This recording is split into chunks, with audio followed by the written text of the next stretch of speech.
নমস্কার। বৈশাখীর হেসেলে সব্বাইকে স্বাগত। আজকে রান্নাবান্না নিয়ে চলে এলাম আমি বৈশাখী। পাতে ভাত বেড়ে দুফালি শশা রাখলাম, ডিম সেদ্ধ রাখলাম ভাতের পাশে। বলো তো এটা কি? কুমড়ো পাতা ভর্তা। এই দিয়েই এক থালা গরম ভাত খেয়ে নেওয়া যায়। আমার যে কোনো ভর্তা খেতে খুব ভালো লাগে। ভোলা মাছ করেছি পোস্তেও আর সর্ষে দিয়ে।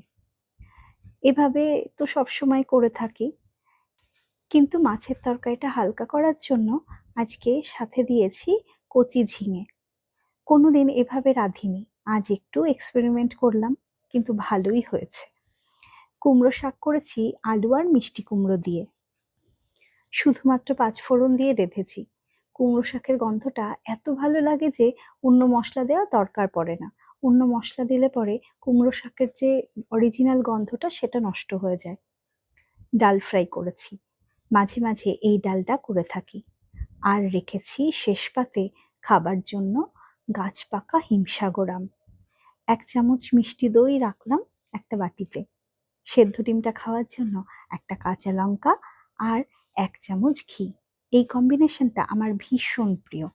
গল্প করতে করতে ভাতের থালা পরিবেশনের জন্য রেডি করে ফেললাম।